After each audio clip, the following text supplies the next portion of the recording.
The Dave Hooker Show, represented by Banks & Jones, Tennessee's trial attorney. Play to win, banksjones.com.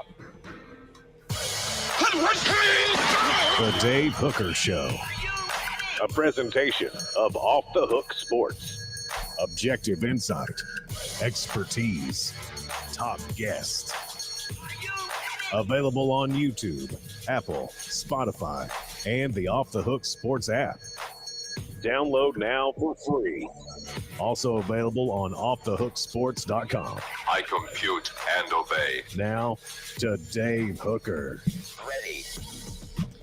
Boy, we are off and rolling today as we always get started with our very special guest, Will West from the Sports Animal, who will join us. And a little bit later today, we'll visit with Josh Pate, Josh Pate College Football Show.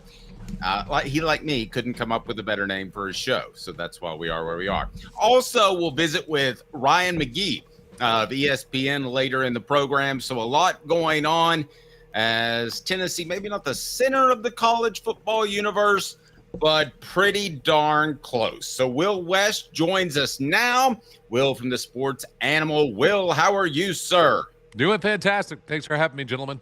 Well, we appreciate as always. We want to go ahead and hop into a couple of things. But first, I would just like your thoughts on the reaction from Tennessee fans, because I was on your show yesterday, and thank you for having me on. And I've been around the community, and it almost seems like Tennessee is coming off a loss to Wyoming instead of a win against Florida. So it's one or the other, right? There's no in between. It's either Tennessee is a resilient team that keeps finding ways to win, and that's a game that they normally lose, and everything's fine. And why am I talking about Tennessee struggling offensively? Or it's the sky's falling, everything's terrible, fire Josh Heupel right now. Those are the responses that we're getting right now on the text line. So I would say, as always, the first takeification of sports has kind of done this to us, right? Where everything's either the worst or the best. But I do think that the truth's somewhere in the middle. Look, Tennessee has problems. They do. And they need to fix those problems. And I think they're pretty easily fixable. And I don't know why in the world, what is going on behind the scenes that they won't do the easy fix for this team right now to fix the offensive issues that they have. But it's weird to me how there isn't kind of a, we're 5-1 right now at the middle of the season, but if the offense is going poorly, they need to get that fixed. To me, that's where probably the reaction should be. The defense is very good. I wouldn't say it's great. I think some of this has been overstated about how great the defense is, but it's still very good. Yeah, I agree with that. And I want to go ahead and dive into topic number one. If you haven't had an opportunity to check out Off the Hook Sports this morning, then what are you doing? But I want to ask today's tough question, and it has to do with a great piece that one Caleb Calhoun did. By the way, Caleb, how are you, sir? I'm good. It's about time he asked me how I was. Well, he asked you before me. Sorry. I dropped the ball on that with Will and Jimmy because they're right off the top guests, but I hope you're doing well. All right, and by the way, thank you, Dave. Any super chats, if you want to throw in them, we don't beg, but if you want to throw in there, they go straight to Quincy Calhoun, Caleb Calhoun's 4-month-old son's college fund. And Will, by all indications, he has not, as a gambling degenerate, lost that money, but I don't know moving forward if that's going to be the case or not. Yeah, so look, I'm from Seymour, and so that we call that the Sevier County Retirement Fund. It's scratchers and sports gambling. That's pretty much what we do. I mean, what's the point of a 401k? Why don't I just roll it all over into FanDuel and just accrue my wealth that way? Exactly. I love it. All right. Today's tough question is now. Today's tough question. Take a side. Take a stand. The Dave Hooker Show. A presentation of offthehooksports.com. All right. Today's tough question brought to you by Banks & Jones, Tennessee's trial attorney, banksandjones.com. Caleb, I want to set this up for you because you wrote the column about the 3-3-5 defense or the 3-2-6 defense. But, Will, let me first start asking you this. Has Josh Heupel, with a 3-down look, been figured out? I would say no. He is not. You have to adjust, and he really doesn't seem to want to make the adjustment, or he doesn't feel comfortable with his quarterback making the adjustment. If teams are going to do this to you, you kill them with swing passes, you kill them with short wide receiver screens, you pick up 7-8 yards at a time, you make them bleed to death slowly, and then they will get out of that, and they'll start spreading things out, and they'll start pressing at the line of scrimmage. Because it's not just to me that they're in a 3-3-5. I do think the offensive line struggling with odd fronts and things like that of who to block. But part of it, too, is they're just keeping the DBs 8-10 yards off the line of scrimmage saying, your guys aren't going to run past me. And Tennessee doesn't have the speed to be able to do that. So I think there are easy fixes for this for Tennessee. We saw it in the Florida game. We saw that first touchdown drive, short, quick pass to the outside. They marched right down the field. It opens up running lanes. Like Bill Walsh wasn't wrong 40 years ago when he said, you can also create running lanes for yourself by stretching a defense horizontally, not just vertically. To me, that's the fix for this, and Tennessee won't do it because they haven't been disciplined enough offensively, I think is what it is. Sometimes you just take 5-7 yards and you keep moving the chains and you stay on schedule. Everything doesn't have to be an inside zone run for 4 to 6 yards and then a 30-yard splash play, but for whatever reason, man, again, they're kind of doing it like the retirement fund that I just made the joke about. It's like their entire offense is like playing scratchers or something like that, or pulling raffle tickets, like saying, oh, let's get this splash play downfield. You'd like those, but when defenses are going to key on taking that away, to me, you have to attack them. It's all sports is about attacking space. Josh Heupel's a smart guy. Now, maybe Nico is not great at getting the ball out that quickly. He seems to make decisions pretty quickly when it comes to when he runs and things like that, or he has until the last couple of weeks. He looks a little more confused.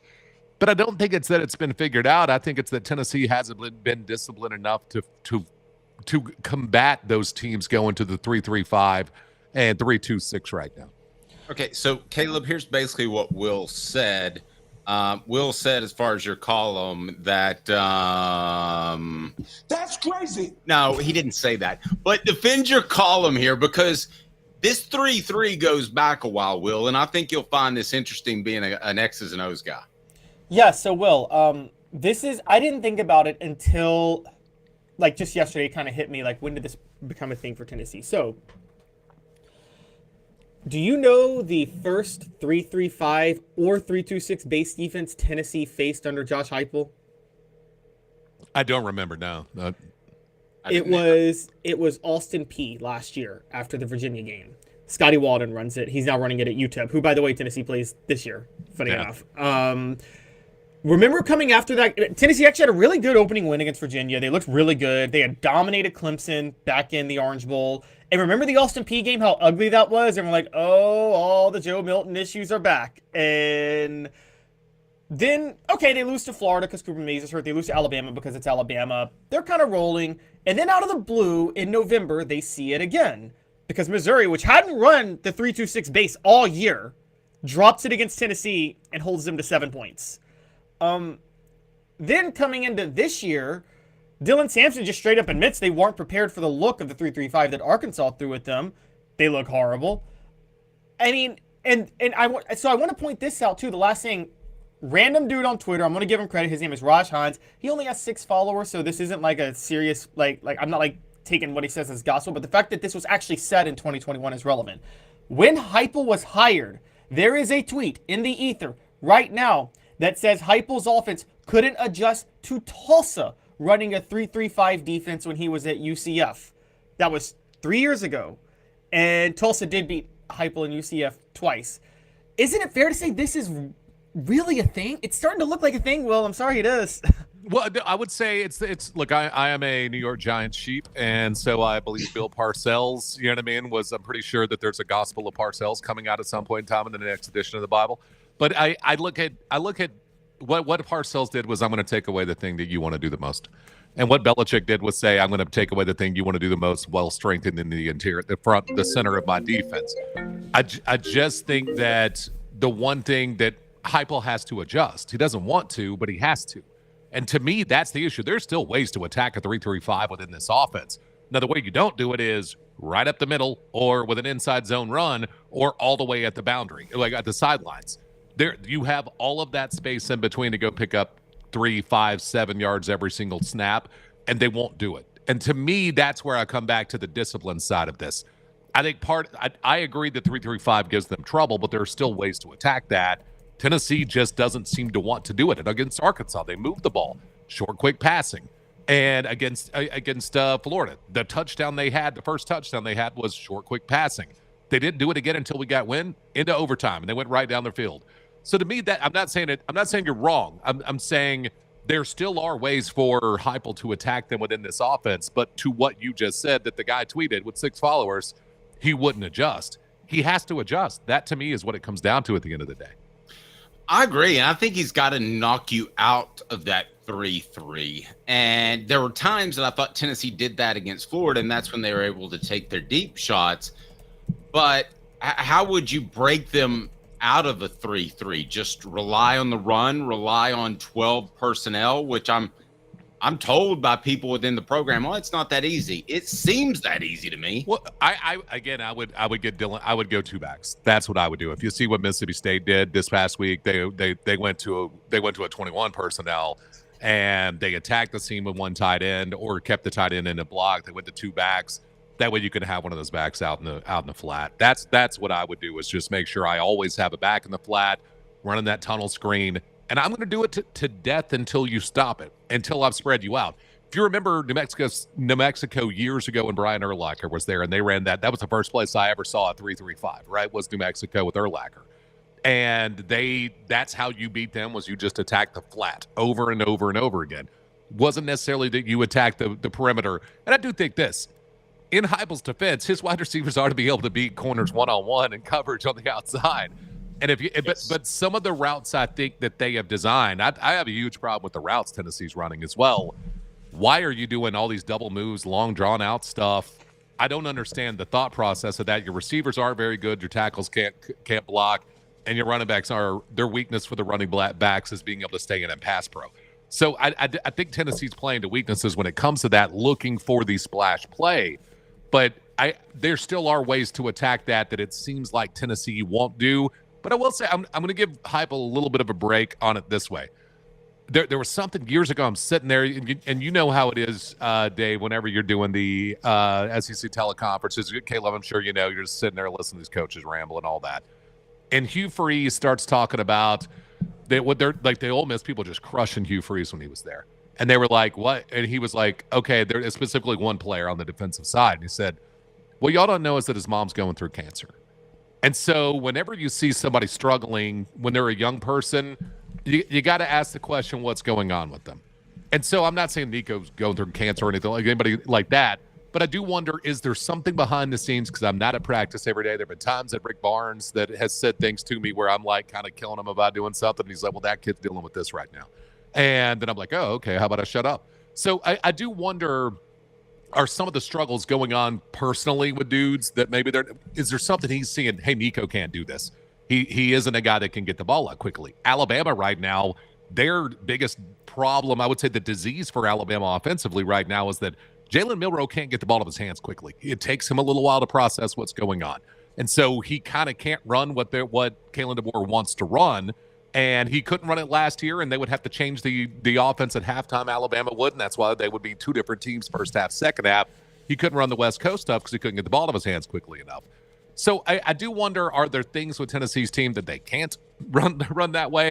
Do you have receivers that can't get inside leverage whenever they, whenever they're if they were to run short routes? Do you have tight ends that are, like, is Nico struggle on a drag route? Little things like that you could do to attack this that Tennessee's not doing. On the surface, it looks like a lack of discipline from the play callers. On the other hand, he could know, my guys can't do that, so I have to do this. Or remember the Lane year. When Lane, we're just like, why in the world aren't you just get Jonathan Crompton the heck out of there? That guy's going to, he's tearing up more turf than he is doing anything else out there as a quarterback. So, and then Lane, everybody on that staff, Jim Chaney, those guys said, no, he's got it in practice. He's got it in practice. So maybe there's something that's not making its way into the game that they're seeing in practice that could develop at some point in time in the future. But I do think right now, I don't understand why you're not doing the thing that works against these these stack defenses, which is attack them in the flat all day long until they get out of it. Now, and I think there are 2 issues at play that we've alluded to. One, obviously, is offensive tackle, right? And two is the fact that Tennessee has not chosen to throw over the middle, which I think shows a lack of confidence in Nico Iamaleava. So let me ask you which of those, Will, are the biggest factor. If I can, real quick, I want to tell you that today's tough question brought to you by Banks and Jones. Well, it's because they're Tennessee's trial attorney. You can play to win with Banks and Jones because they'll go to trial. You've heard of other lawyers. They say they'll go to trial and fight for you. They won't. They just want to settle. That's the easiest way out. Well, that's not Banks and Jones, led by T. Scott Jones. They won't settle. They'll go to trial for you. Tennessee's trial attorney. They play to win. Truly, Tennessee's trial attorney when it comes to criminal defense or personal injury. Why settle? Banks and Jones, T. Scott Jones, banksandjones.com. All right, Will, so the bigger concern, is it the offensive tackles or the fact that Josh Heupel apparently doesn't feel comfortable enough to throw it over the middle frequently with Nico? I think it's the tackles. That's the biggest concern. And again, maybe the tackles are the place where he's seeing things in practice that aren't translating them to the field. I think there's some problems with the tackles. One, I have been told enough behind the scenes that those guys, because if you remember fall camp, there was every single day. Campbell's not playing, Hurt's not practicing. They're in a brace, they're in a non-contact. That those guys might be out of shape, and you can't go tempo because they're out of shape right now. And it's some of the things that I've looked at where they're getting smoked.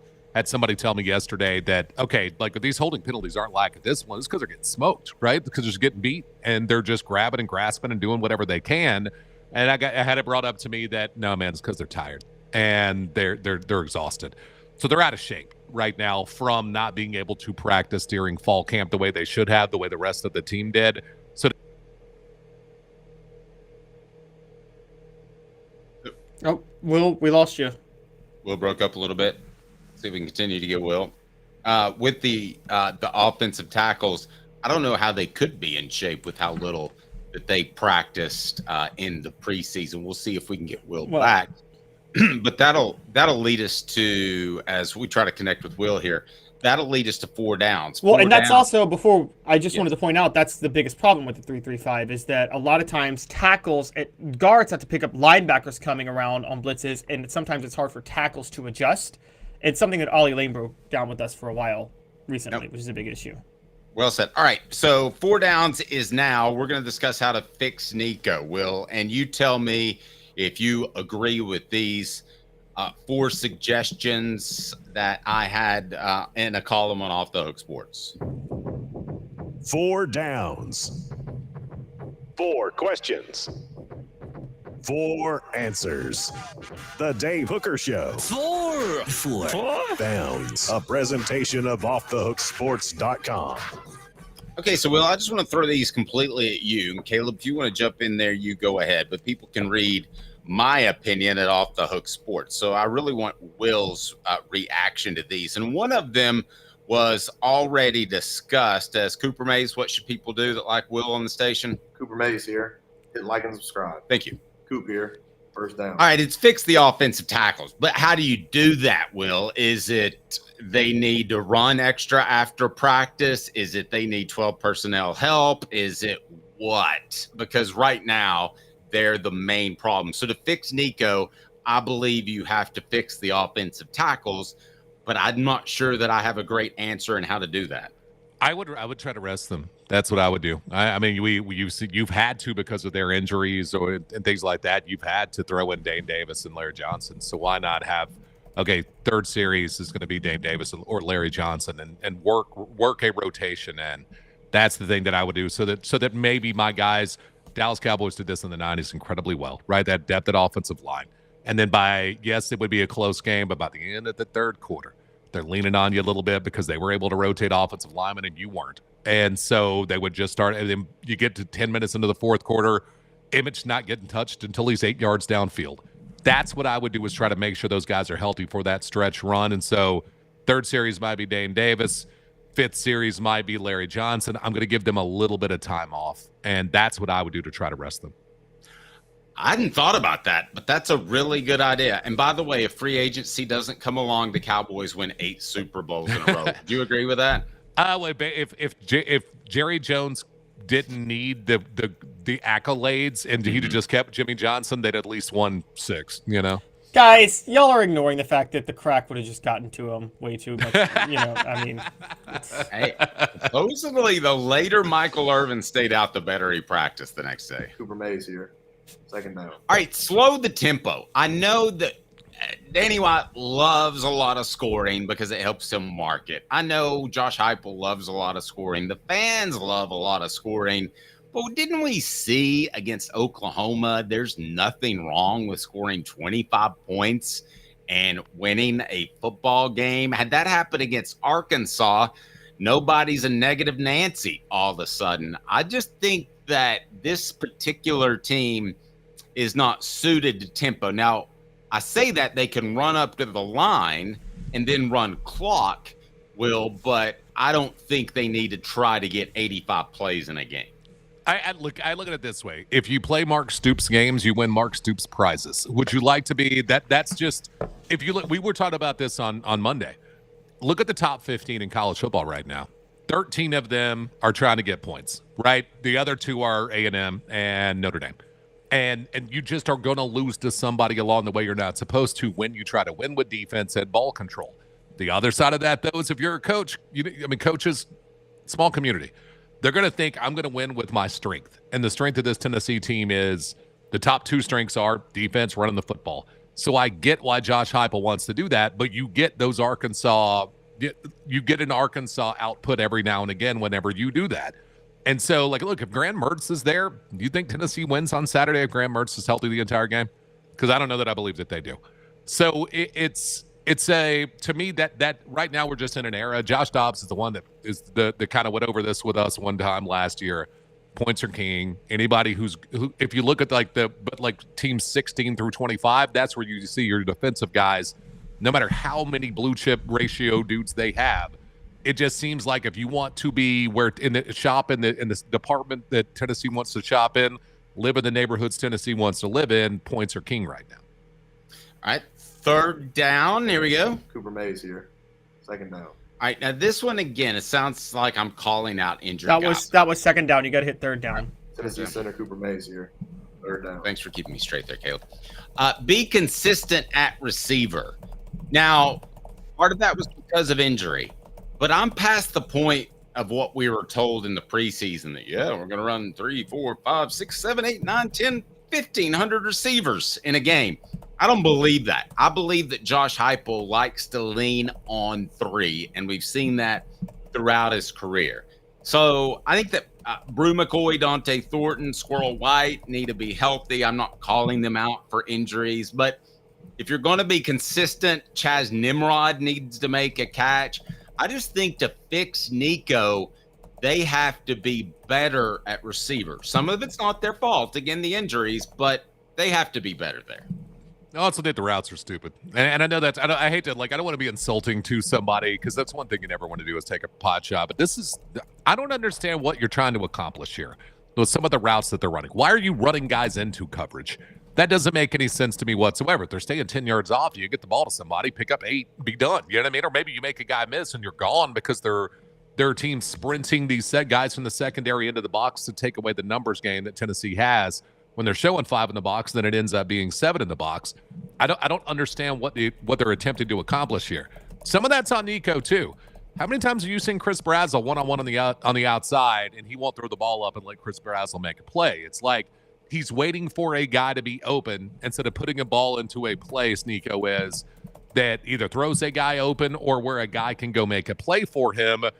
And you see this with young quarterbacks, right? You see them wait until a guy's open because in high school or when they were young, all their life, they've had a good enough arm to be able to beat that. Well, you're at a different level right now. So I don't think the receivers, I don't think they're that good. But I do think that Nico's not really putting them in a place to be able to make a play because he's waiting until they're all the way open instead of anticipating when they're open. He's not putting the ball up on the perimeter to let a dude make a play. Like Brew McCoy can fight for a football. Chris Brazzell can fight for a football. So Mike Leach made his entire living on one-on-one on the outside, put the ball up, let's fight for it. I don't understand why we're not seeing that right now, and I think that's less on the receivers and more on the quarterback. That's fair. All right, you got fourth down here, Caleb. All SEC center Cooper Mays here. Fourth down. All right, Caleb, what do we got? So, do you fix Nico by just giving Dylan Sampson the ball a lot more? And before we get to that, I want to address what you said on the a little while ago, because it's actually relative. Because I'm starting to get Steve Spurrier vibes with Josh Heupel in a negative way. We've always called him today Steve Spurrier, but I'm seeing that he's getting a little impatient by having to stick to the run the whole time, and he really wants to take those deep shots in the second half, and he's frustrated that they're not there. And so should they just run Dylan more? I would say no. I would say to me, it's when Steph Curry's not hitting the outside shot, what does Steph Curry do? He's going to drive into the lane, and he's going to try to get to the free throw line. Whenever you see a good outside shooter, it's not their night. They're going to drive in the lane, try to get to the free throw line, or get a quick, easy layup with a high percentage shot. And that gets them into a rhythm, and then you see them start hitting the outside shots after that. To me, again, that's what the quick passing game will do. Quick, short passing game will do for Nico. Build his confidence, get your wide receivers into the game earlier, and get them locked into what's going on so that they're not running, quarter and a half without seeing a target because Tennessee's only throwing the ball 25 times a game. To me, that's the thing that you do is you use the short passing game to supplement the run game because they're just running inside zone all day long, right? That's kind of what they're doing. So to me, you use that short passing game to supplement your run game, but it also gets Nico going. It also allows you to go tempo. It also makes defenses have to stop stacking the middle of the field right now, taking away those deep balls that you want to have. It just solves a lot of your problems, at least right now. And to me, that's what you do is you get Nico in a rhythm, throwing the football with short, quick, easy completions. I can roll with that. Will, how do we follow your work? You do a fantastic job. 3 to 7. Well, to follow up on that real quick. Yeah. Just to say that, do you think the issue then is the actual run plays, or that so you think the issue is that it's the actual run plays against, for instance, a 3-3-5, not that they're not running enough? No, I think they're running enough. You look at the number. I mean, if you're throwing the ball 25 times or running the ball 45 times, I feel like it's enough, right? Like you're probably running too much a little bit.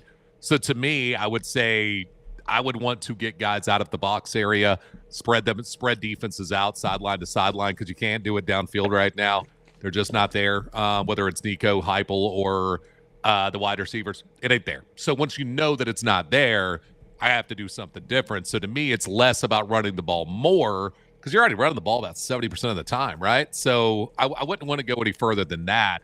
So to me, that's what I would do is just I would throw the ball more, but I would just take completions, throw the ball more, see if one of these wide receivers can make a play in space. Will, the Sports Animal, 3 to 7. We greatly appreciate you. Have a fantastic rest of the day. And you want to give us a score prediction? Have you done that yet? I think Tennessee wins. I think Alabama has bigger problems. I'm buying what a lot of these former players and coaches are talking about in the media right now, that Alabama, you have a lot of former Saban guys that now have a player-friendly coach, and they don't know how to handle the freedom. I think Tennessee wins.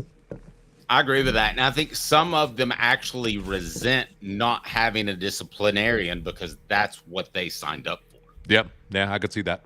All right, Will. Appreciate you. Will West, 3 to 7, the Sports Animal. He is awesome. I got a bonus for you on our 4 downs. So it's like a Colorado thing. We're going to go 5 downs. Here's my bonus. 19 years this year. I've been in the community since 1993. You're getting a lot of information. Unlike when you were working, they made the choice for you. Now you have to make the choice. Come to us and let us help you make it easy. Call Medicare Misty, MedicareMisty.com or 423-777-5577. Let us help them sleep at night. And we call her Medicare Misty. All right, so my last one on 4 downs, it is technically a 5th down, is don't stop throwing downfield. Don't stop taking shots, because I think that sends Nico Iamaleava a message that something's wrong with him. So it might be when Florida did actually play 4 down linemen and played a little bit of man, that's when they took shots. It might be just because you got to keep a defense honest, Caleb. But the one thing, even though I say Dylan Sampson running the football should be the crux of your offense, thanks to the interior of that offensive line and the shortcomings of the tackles, I will say this.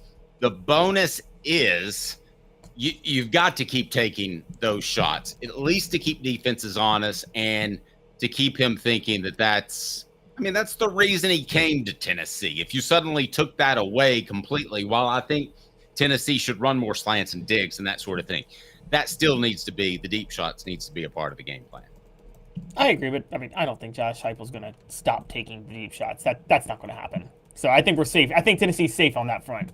Yep, I agree. I don't think they're safe on some of those other fronts until I see it against Alabama. Also, we'll have 5 Alabama players to watch coming up. As I mentioned, Josh Pate and Ryan McGee from 247 Sports and ESPN, respectively, will join us. Click thumbs up if you like that guest, because they're fantastic. And here the next couple of days, we'll be joined by Philip Fulmer. We'll talk some offensive line with him, with Caleb Calhoun. I'm Dave Hooker.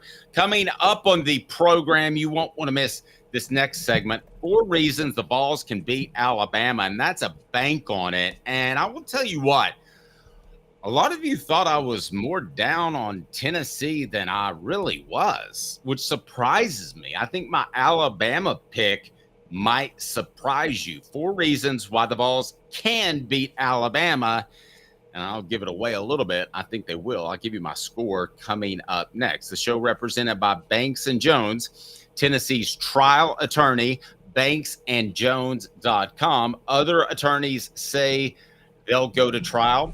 They won't. They'll settle for less. And you just listened to 4 Downs, brought to you by Medicare Misty. I've been in business actually 19 years this year. I've been in the community since 1993. You're getting a lot of information. Unlike when you were working, they made the choice for you. Now you have to make the choice. Come to us and let us help you make it easy. Call Medicare Misty, MedicareMisty.com or 423-777-5577. Let us help them sleep at night. And we call her Medicare Misty. Now in its 45th year, the second and third generations continue Joe Neubert's commitment. His vision of what this business needed to be, we still try to live up to that. Joe Neubert Collision Center. Are you ready to get strong? At NFC, we offer top-notch weight training and functional fitness, so you can build strength and improve your performance. Join today at NFC1.com or stop by any one of our 7 East Tennessee locations. When the lights turn on and the game begins, you need a team you can rely on. Ray Varner Ford and Clinton's strong lineup of vehicles is crafted with the same dedication and hard work that drives our community. Experience quality and value in this pre-owned 2024 Ford Maverick XLT all-wheel drive, $31,990. 23 Ford Expedition 4x4 Limited, $66,590. 2023 Ford F-150 XLT Super Crew 4x4, $47,995. Local you trust, pre-owned vehicles you can afford. Ray Varner Ford, built for the game. Why Banks & Jones? Well, it's because they're Tennessee's trial attorney. You can play to win with Banks & Jones because they'll go to trial. You've heard of other lawyers. They say they'll go to trial and fight for you. They won't. They just want to settle. That's the easiest way out. Well, that's not Banks & Jones, led by T. Scott Jones. They won't settle. They'll go to trial for you. Tennessee's trial attorney. They play to win. Truly Tennessee's trial attorney when it comes to criminal defense or personal injury. Why settle? It's Banks & Jones. T. Scott Jones. banksandjones.com. Welcome back to the program. That one jumped up on me a little bit. Here we go. Off the Hook Sports. I want to remind you that portions of the program are brought to you by the Hemp House. Hemp House Chat with 2Ts.com. Hemp House Chat with 2Ts.com. And when it comes to the Hemp House, you need to know what you're putting into your body. The premier hemp dispensary online with a wide variety, great selection, and strict standards. Use promo code HOOK for 10% off. Promo code HOOKED for 10% off. What's up, everybody? This is Jacob Warren asking you to like, subscribe, and share. Dave needs this. does. The Dave Hooker Show, represented by Banks and Jones, Tennessee's trial attorney. Excuse me, Your Honor. Play to win, banksjones.com. Who's this guy? Hello, who is it? The Dave Hooker Show, Who? a presentation of Off the Hook Sports. What? YouTube, Apple, Spotify, and the free Off the Hook Sports app. Back to Dave Hooker.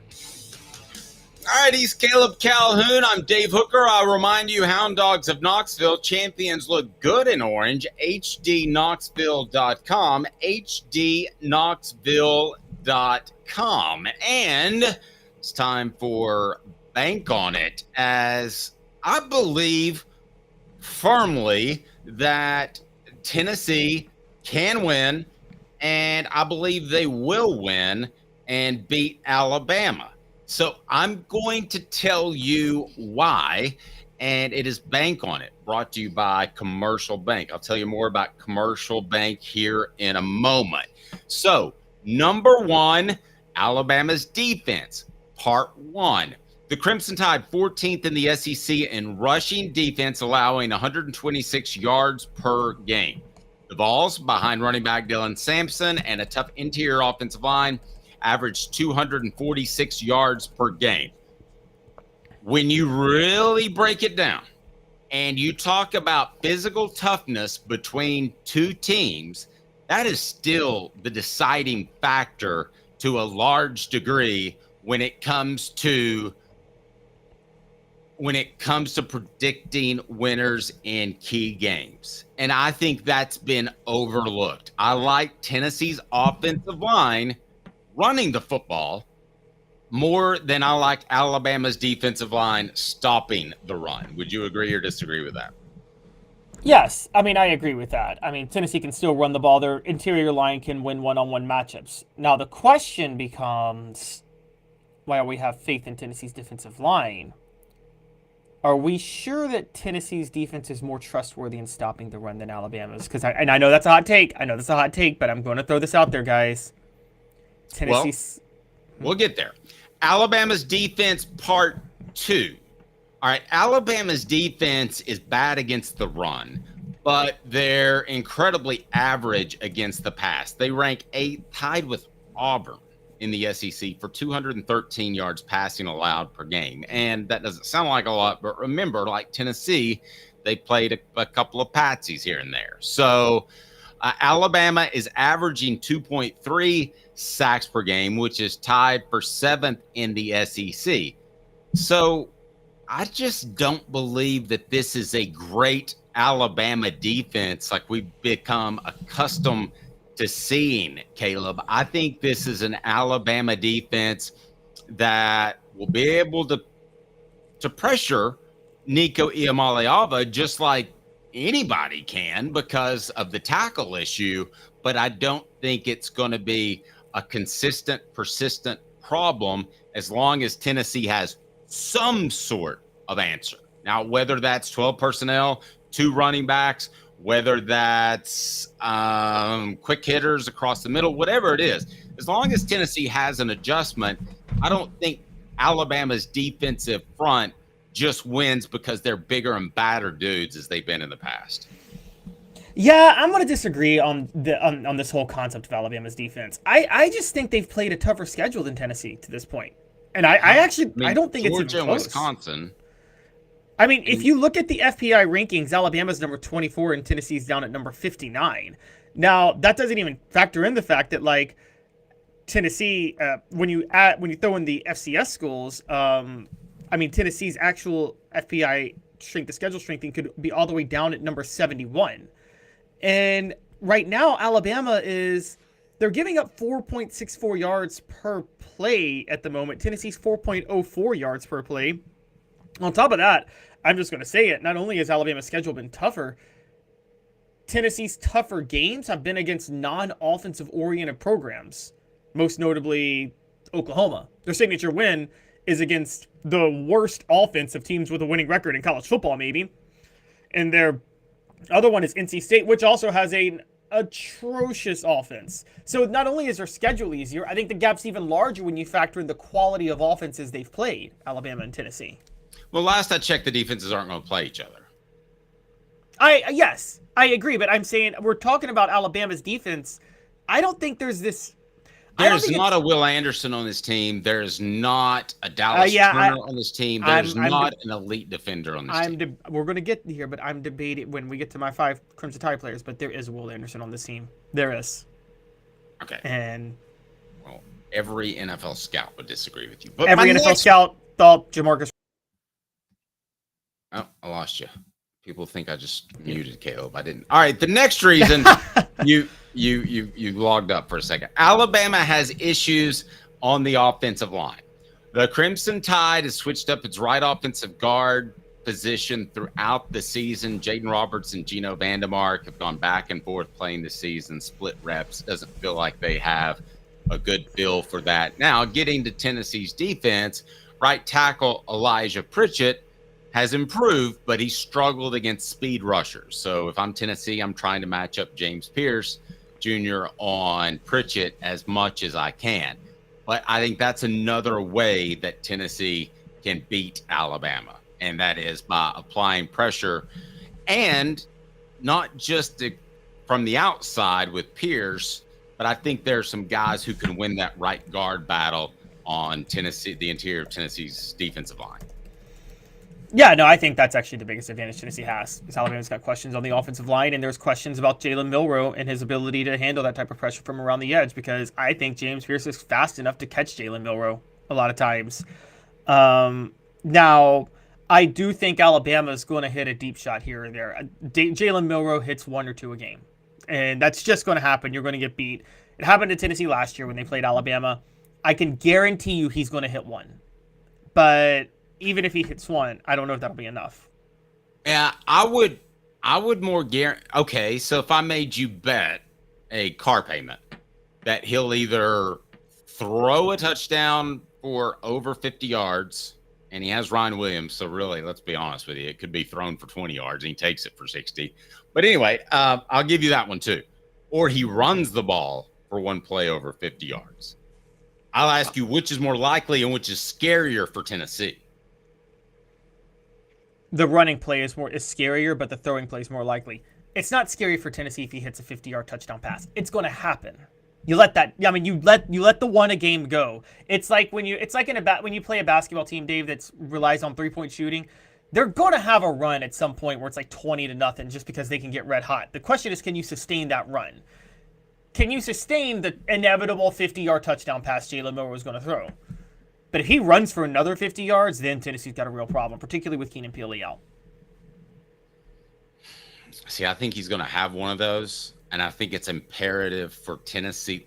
Both of these teams are sort of at crossroads, and you don't want to start pointing fingers. Now, I think Tennessee has great team culture, and this won't be a problem. But, you know, is Will Brooks able to get an angle and push him out of bounds at the 10? Well, then Tennessee's really good in red zone offense. So I think that both are quite possible. I just think he's going to have a big run. Maybe 50 is exaggerating it, but 35 yards or so that'll impact the game, and it's up to Tennessee to try to get him to try to bend but don't break. Remember that used to be such a terrible saying, but nowadays it's pretty much the way everybody plays defense. I mean, it's still kind of a stupid saying.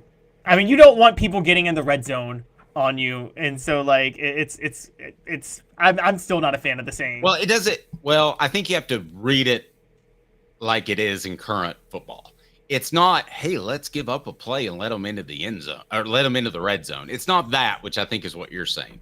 What I'm saying is you just better have a package ready in the red zone to be able to stop somebody at that point. That the offense is because the rules are so tweaked towards offense that nobody's going to hold anybody to 125 yards of total offense anymore.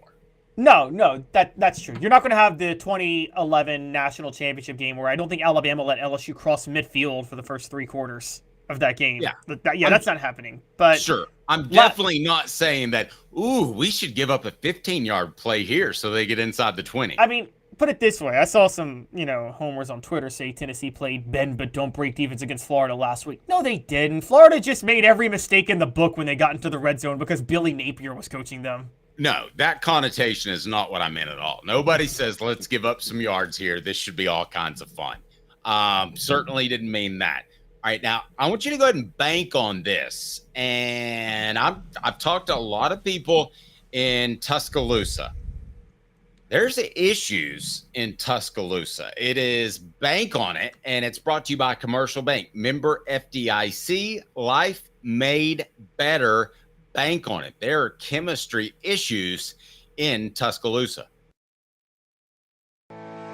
Commercial Bank is your neighborhood bank. What makes us different from other banks? We understand that every customer has unique opportunities, challenges, and financial concerns. We don't expect you to fit into the same box as the next person or business. Whether it's purchasing a home, saving for your child's future, or planning for your next vacation, we're with you every step of the way to navigate life's big decisions. Commercial Bank, life made better.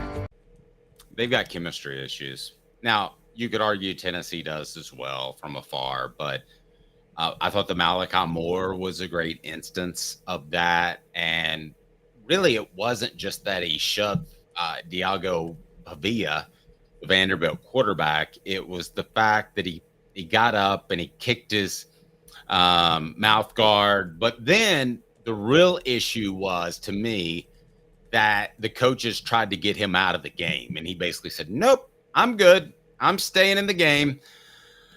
To me, that's problematic. And Will made reference to it, that they've got a players coach now, and some people aren't responding to that. I think some players, though, and their families really wanted the strong leadership that a Nick Saban provides, and they don't have that right now. I think there are chemistry issues at Alabama, and I think if you're in the game late with them, you have a better opportunity to beat them than you ever did in the previous 15 or so years. Well, I agree, but I wonder, are we sure that Tennessee doesn't have some chemistry issues right now, too? No, that's why I referenced them. Yeah.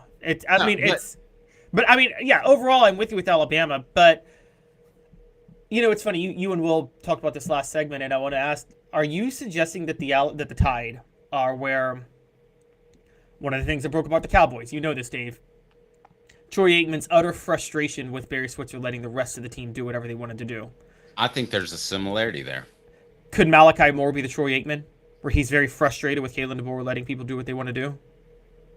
No, Malachi Moore would have been one of the many players who weren't doing what they were supposed to do. Now, no, I disagree. I think Malachi Moore is doing what he's supposed to do, and that's why he's so frustrated in the moment.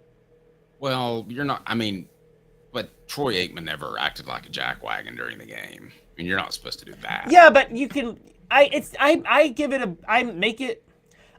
a longer leash on that to defensive players, because defensive players play with a lot more anger, and they're supposed to. So yeah, but you should never do what he did. That he got called for a personal foul. That's Dave. You sound like a boomer. I don't know what's a boomer. Baby boomer, people like of a certain age that are like, you gotta always carry yourself with a certain standard when you play the game. I didn't say that. I sure as hell don't talk like that. But what I said was that once you commit a personal foul, your argument is moot, because that's 15 yards. Well, the game was over when he committed that personal foul, wasn't it? It was already in. It was already in hand. Who cares? Yeah, well, I think that's a really, really bad sign, that you would go to the point after you've already been in trouble of creating a personal foul issue, pushing a guy on the ground. That could have been another personal foul, and probably would have if it wasn't Alabama. So, no, I'm not being overly conservative whatsoever. I just don't believe that Malachi Moore is this bastion of leadership that you do. I think Malachi Moore lost it because he's the only one who actually felt like he cared and was doing what he was supposed to do, and he's frustrated that other people aren't. And I think the personal fouls were the fact that the game was over. He didn't cost his team. Who cares if you take a knee on the 50 or the 35? It's still a knee. They're going to run up the clock. I think he lost it, and I think, honestly, to me, the more red flag, Dave, is that nobody else was upset outside of Malachi Moore on Alabama. Well, but still, it carries over to the field. I don't care what age group you are. If you think that's okay to act like that, I mean, that's a bad look for the entire program. That's a bad look in recruiting. I mean, you just don't act like that. The worst thing that Troy Aikman ever did was got caught cussing on the sidelines when sideline cameras and microphones were first being commonplace. And I think if he would have known that, he wouldn't have done that. But no, when you're out there in the middle of a game, you just can't do that. All right, it's time for how about a fiery hot stat of the day as Caleb brings it to you, and it's brought to you by Double D Fire Protection. Double D Piping provides full-service fire protection on any scale. From residential homes to government facilities, we can assist any customer through design, fabrication, installation, inspection, and demonstration of fire suppression systems. With 30 years of service across 5 states and a full staff with over 40 years experience, our quality can't be beaten. Don't get caught watching what you could have prevented. Call Double D Piping, the absolute best in fire prevention. All right, Caleb, stat of the day is? No, we're actually doing this day right this now. This day in Tennessee sports history is? 1970. Tennessee beat Alabama 24-0 in a shutout. Philip Fulmer was on that team. And Tennessee finished that year 11-1, went to the Sugar Bowl and beat Air Force to finish number 4 in the country. It was Bill Battle's first year on the job. Everybody thought Bill Battle was just going to continue the Doug Dickey success, and that would be the last time Tennessee beat Alabama until 1982. Hey, I bet you can do this one real quick for me. What's up? I want to play off this day in Tennessee sports history with a stat of the day. And if you have another one ready, you can do that too. But how many times has Tennessee shut out Alabama? I'm sure that you could look that up pretty quickly. And then if you have another stat of the day, we'll do that too. I remind you that Peak IV Hydration in South Knoxville and Sevierville. Live life to your fullest. Hydrate, rejuvenate, and elevate your health with Peak IV Hydration. That's peakivhydration.com. We'll put that in the chat. Caleb, I'm going to go ahead and guesstimate that it's less than 6. Would that be right? They did it in 31, I believe 38, 39. It's at least 4. I don't know if it's 6. I don't know it off the top of my head. I got to do some research on that for you guys. Sorry, I'm not exactly sure how many times they have shut out Alabama. That's something I should know. I'm ashamed that I don't. That's okay. Don't be ashamed. Thank you, Timothy McGee, as your $2 super chat will go to Quincy Calhoun's college fund, and he certainly appreciates that. Has he chosen a college yet? No, he has not. Okay. Well, it's never too early. I mean, you just might want to put out a couple of, a couple of options for him with baby food in there, and then you can go from there, and we can determine where young Quincy Calhoun will go thanks to Off the Hook Sports and any of your super chats that are out there. We greatly appreciate that. So do you have a real stat of the day as I kind of threw you for a We'll get to stat of the day. I'm saving that for a little bit later. But yeah, let's look at the 5 Alabama players real quick to watch for Tennessee against Tennessee. We do not have time for that, but stay tuned. We are going to get to the 5 Crimson Tide players to watch, and also we are going to get to one Ryan McGee and Josh Pate here in just a moment. So stay tuned. He's Caleb Calhoun. I'm Dave Hooker. This is a presentation of Off the Hook Sports, and it's brought to you, represented by Tennessee's trial attorney, banksandjones.com. Other attorneys say they'll go to trial. They won't. banksandjones.com. We'll have that stat of the day here momentarily as we remind you we're represented by Banks & Jones. Sports Treasures in North Knoxville is one of the South's largest sports cards and memorabilia dealers, featuring over 10 million sports cards from vintage to modern. Sports Treasures carries a full line of hobby boxes, singles, autographed memorabilia, Tennessee Vol collectibles, fan cave decorations, and so much more. See a museum full of collectibles at Sports Treasures, 4819 North Broadway in Fountain City, and Sports Treasures on Facebook. Sports Treasures, where the real sports fan goes to shop. Community banking is about location and much more. It's about family. We reside in your community. we are a part of your community. At Commercial Bank, our commitment extends beyond the walls of our branches. It's displayed each day in the opportunities we provide, the money we give back, and the time we commit, all to help improve the lives of the people, families, and businesses that make our communities great. Commercial Bank, life made better. With our brand new location on Emory Road, Eye Care Optical is bringing East Tennessee's best eye care to your neighborhood. Doctors Johnston and Combs offer unmatched expertise and care without a trip to Knoxville. Eye Care Optical, now in Powell. Are you ready to get strong? At NFC, we offer top-notch weight training and functional fitness, so you can build strength and improve your performance. Join today at nfc1.com or stop by any one of our 7 East Tennessee locations. When the lights turn on and the game begins, you need a team you can rely on. Ray Varner Ford and Clinton's strong lineup of vehicles is crafted with the same dedication and hard work that drives our community. Step up your game in this 2024 F-150 4x4 Super Crew STX, $46,994. 24 Ford Expedition XLT, $59,978. 24 F-250 Crew Cab 4x4 STX, $57,888. Local you trust, performance you can afford. Ray Varner Ford, built for the game.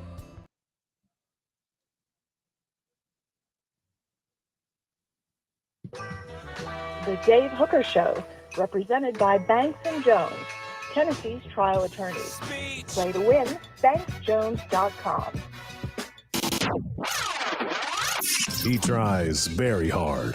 The Dave Hooker Show. All I know is when we win a game, it's a team win. When we lose a game, it's a team loss. A presentation of Off the Hook Sports. Unbelievable! YouTube, Apple, Spotify, and the free Off the Hook Sports app. Back to Dave Hooker.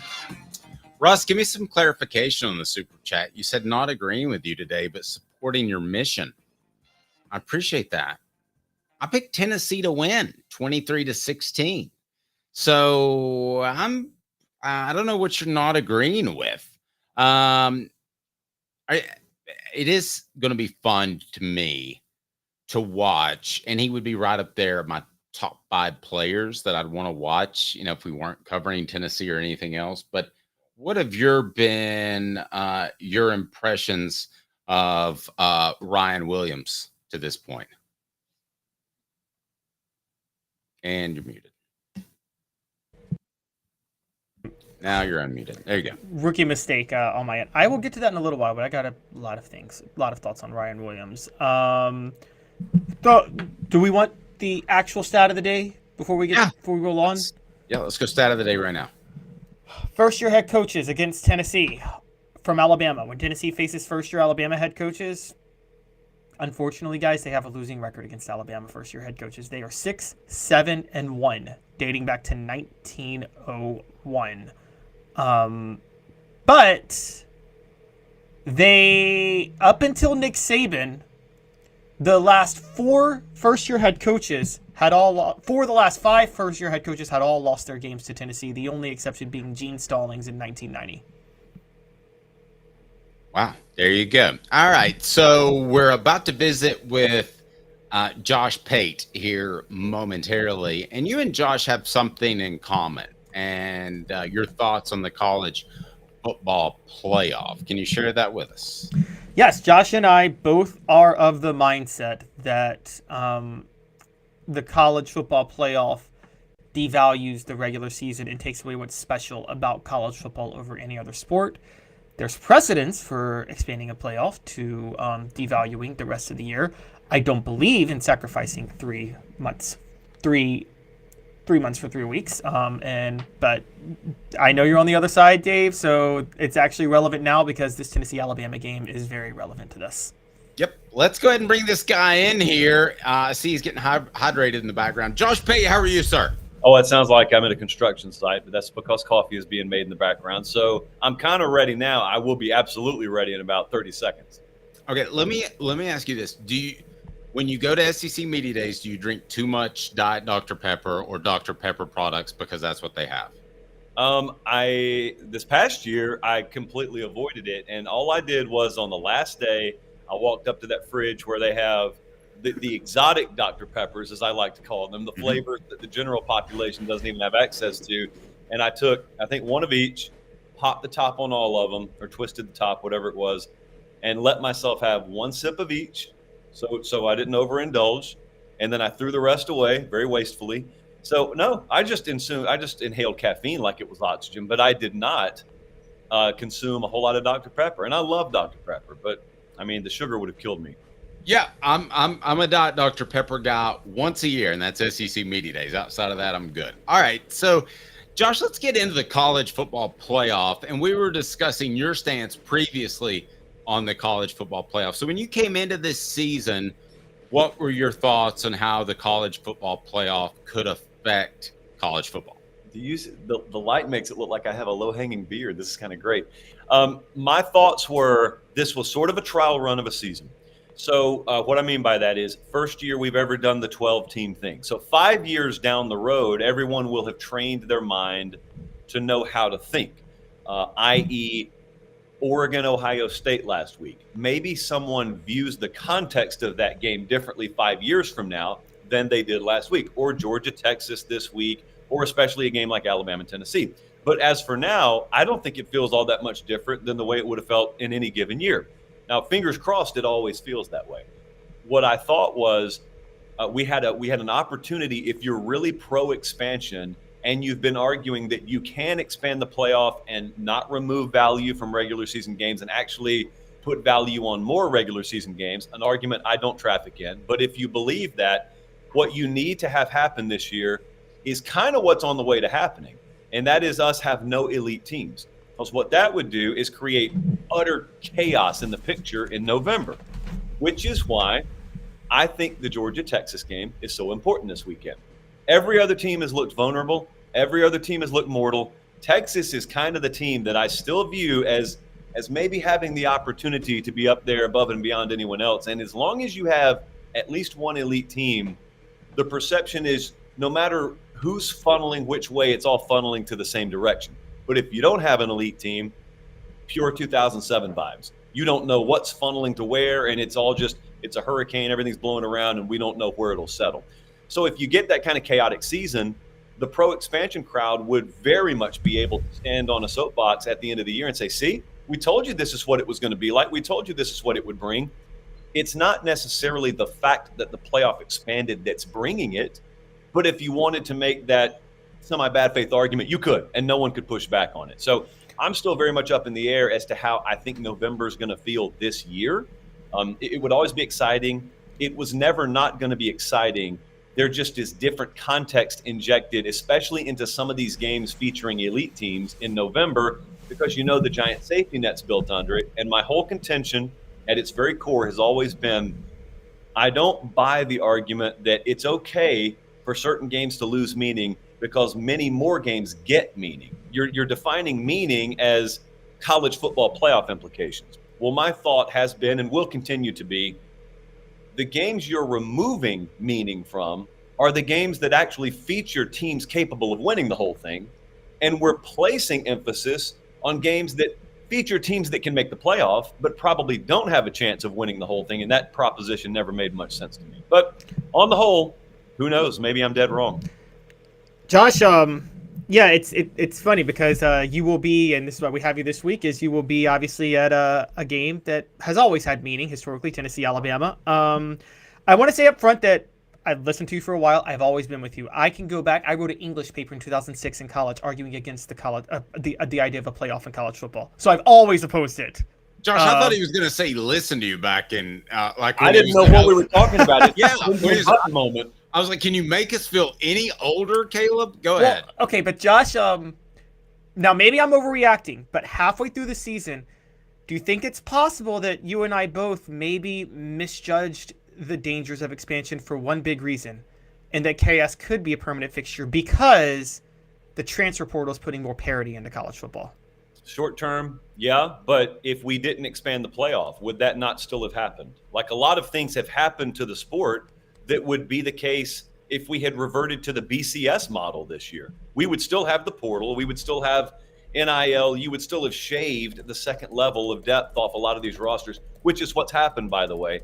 I mean, Kirby, I think, put it very well.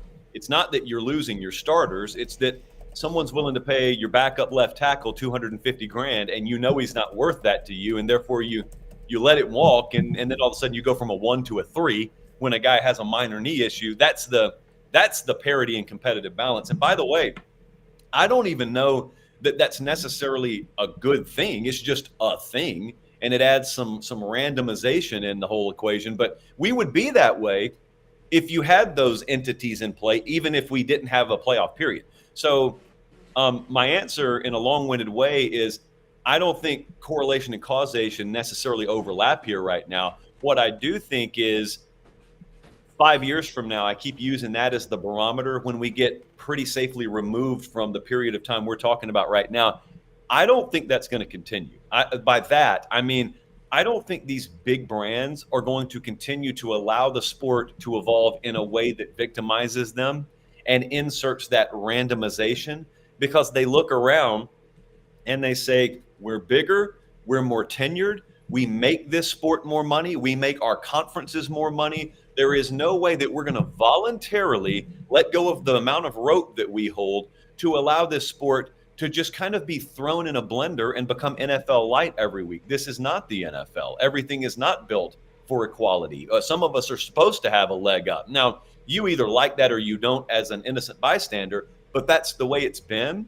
And I think in short order, we may get to a place where it makes us look back and say, remember that brief period of time where it looked like everything was headed towards being parity driven and it looked like this and that? Boy, man, imagine if we had stayed on that trajectory. I say that because I don't think we're going to stay on this trajectory. It reminds me of when I used to be assigned to cover NASCAR, and I said if they stay on that trajectory, they can do great things. They made massive changes to the sport, so that's some pretty good insight there. I want to ask you this question that I did put on our poll question. If blank loses, their season is over. Tennessee, Alabama, neither. I mean, I'd say neither.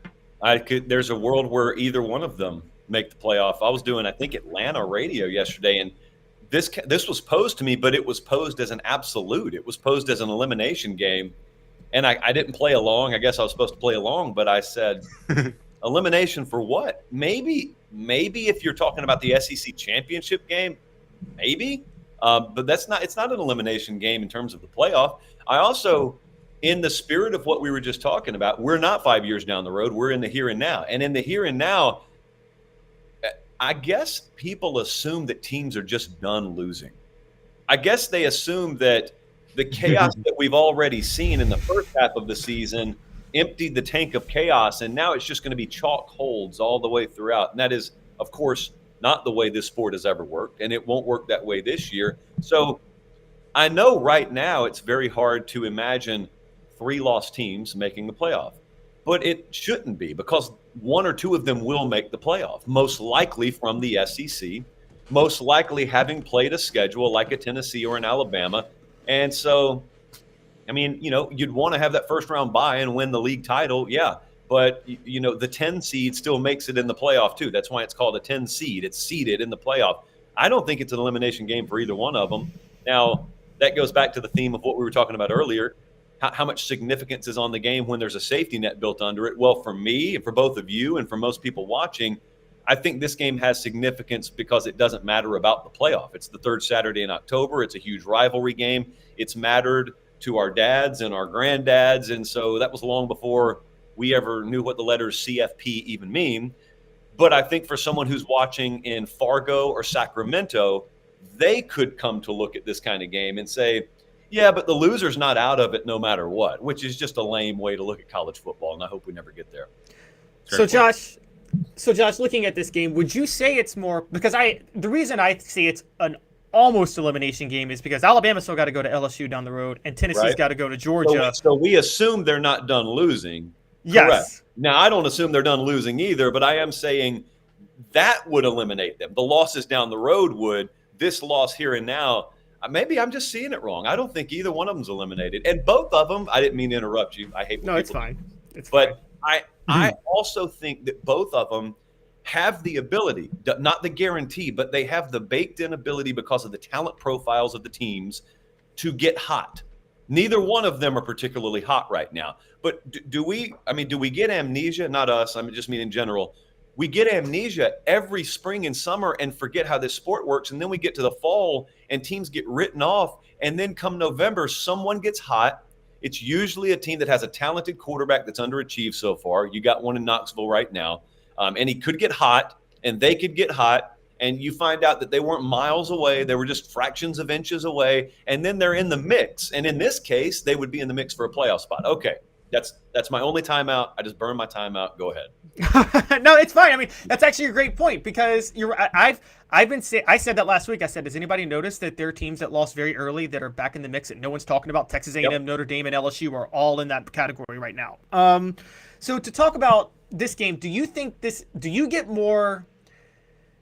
Okay, so when we're talking about college football versus college basketball and how the regular season of college basketball is meeting this, with Tennessee, Alabama this weekend, are you getting more Duke UNC basketball vibes in a regular season game, which is, it's not that it matters, it's just Duke UNC, so it's the magnitude of the actual rivalry, or are you getting more Alabama Auburn 2013 kick six vibes? I hate this question. Not that you asked it. I hate the implications of it because the spirit of it is dead on the money. I hope not. I hope it's not taking on any kind of college basketball vibe because you're right. I don't even know when Duke and UNC play most of the time because I'm not a diehard college basketball fan. I am drawn in to the NCAA tournament, and that's the month or so a year that I watch college basketball fervently. And I have that in common with a lot of the country because the tournament has rendered the regular season obsolete for people like me. So I hope we're not there. I don't think we're there. I think if still for the time being, people look at the marquee and they see Alabama, Tennessee, a couple of things happen. The older crowd knows what the history of the rivalry is. The younger crowd at least remembers 2 years ago. Because when you say Bama, Tennessee right now and you snap your fingers in the college football public's subconscious, they see orange fireworks, field stormed, and they think of a goalpost being carried out after a walk-off field goal. That's what they think of right now, and that has nothing to do with playoff necessarily. So I think it still has attraction value in and of itself, isolated from the outside playoff structure. But I do get where you're going with that. I think it all matters about how the first half of those games play out in college football, because you can look at viewership and you can see steady scaling of a second half, and all that is social media and mass text messaging alerting everyone that, hey, we got one brewing here in Knoxville. If you're not watching, you need to be watching. College basketball doesn't necessarily do that because it's not as popular a sport, and also we know the regular season result doesn't matter, period. This regular season result matters. I mean, we've expanded the playoff. We hadn't expanded it to 64, so there still is a lot of consequence here. Let me ask you this. Which team is best suited or most adept at being able to overcome a loss? Not necessarily because of their schedule, but because they're close to taking another step, and that could happen in the coming weeks. I think it would be Bama. The reason I say that is because they have already played Georgia and got the win. Okay. And so if we arrive on a situation down the road where, we enter tiebreaker scenarios for an SEC championship berth, let's assume Texas just wins out. Let's assume they're really good, they win out. Well, that would mean they beat Georgia this weekend. So that means Georgia's got a second conference loss. So even if Bama loses this weekend, if they win out, each of them, they hold the head-to-head over Georgia. And so there's still a semi-inside track for Alabama to make the SEC championship game, even if they lose. If Tennessee loses, they still got to go to Georgia, and there would be a point spread underdog there. And so we don't know how that turns out. The other thing about it is, I think this particular game this weekend, and I think a lot of the rest of the season, comes down to just being able to hit explosive plays. Bama has done it. Tennessee should be able to do it.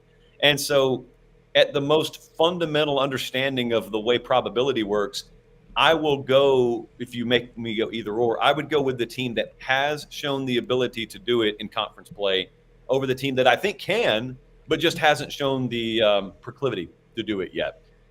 Honestly, I don't know, though. There's such a huge question mark on both of these teams' profiles.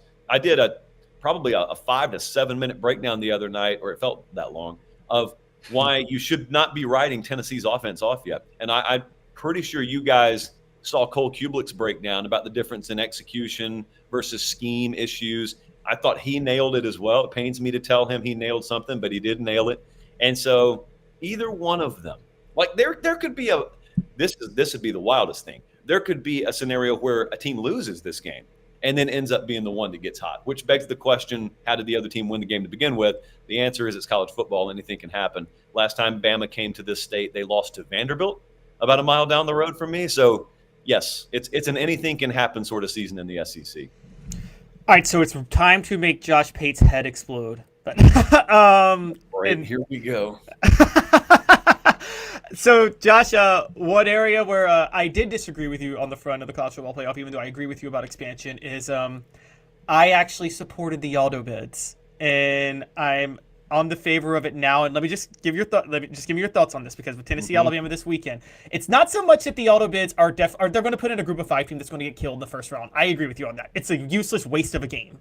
However, can we agree that it puts more magnitude on the Tennessee-Alabama game because that's one less playoff spot now that they have to fight for? Is it a way to split the baby of an expanded playoff while keeping the regular season intact? Well, if we remember how the parable of splitting the baby ended up going, they ended up not having to saw the baby in half because cooler heads prevailed. And so unlike that situation, it's not Old Testament vibes here in college football right now. How should I go about this? All right.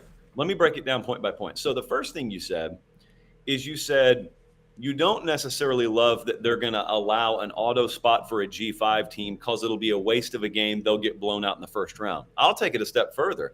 I don't care if they win the game. I don't care if the G5 team ends up winning the game. It was a waste of a spot to me, only because I don't believe any spot in the playoff should be automatically bequeathed to any conference. That includes the SEC. If you're good enough, grab the spots. If you're not good enough, you don't get it. That's how I think it should work. Now, the other part you just talked about of don't you think that an auto bid spot being on the line adds emphasis to these kinds of games?